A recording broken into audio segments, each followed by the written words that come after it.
Hey guys, what's up? This is Frank from MTG Unlimited, and today I'll be going through what color to play the M15 pre-release. So I know I've been talking about the pre-release a lot this week, however, it's going to be a really fun time.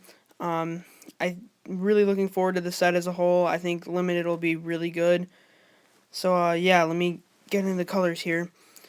The first one I'll talk about is black. Now, black is regularly good at pre-releases just because it has so much access to removal with things like Doomblade, Bioblight, Hero's Downfall. There's generally a lot of removal in black. However, in M15, the removal for black is absolutely terrible. I really am disappointed that there's no good black removal at all. But, oh well, there's nothing printed, so... I mean, black has access to enough, like, mid-range type creatures that it can function. However, it's not a great color, and I wouldn't recommend playing it at the pre-release. The next color I'll talk about is green. Green generally has access to a lot of good mid-range cards. It can generally ramp into things that it wants to play. Overall, green's a good color.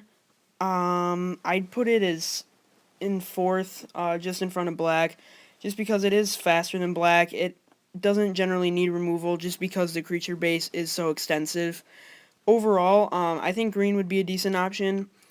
I don't think I'll be playing green at the pre-release, but I think if you're definitely more into creature-based decks, green is the choice for you. The next color I'll talk about is blue. Blue is also another decent color combo for pre-releases. In Limited, blue generally has access to a decent amount of removal with some counter spells. It generally has spells that can bounce creatures to their opponent's hands. Overall, it's got access to flyers, which is definitely good in Limited. It's got access to enough creature base that it can definitely function on its own. I'd rank it as third as the colors go. I think it's not a bad option. If you generally like playing blue, I think go ahead, go for it. I don't think I'll be playing blue, but I think it's definitely a good color choice. The next colors I'll talk about are red and white. Red and white are generally very aggro-based colors. Red has a lot of burn, which is always very good at pre-releases. It can remove creatures, but more importantly, it just brings your opponent's life total even closer to zero.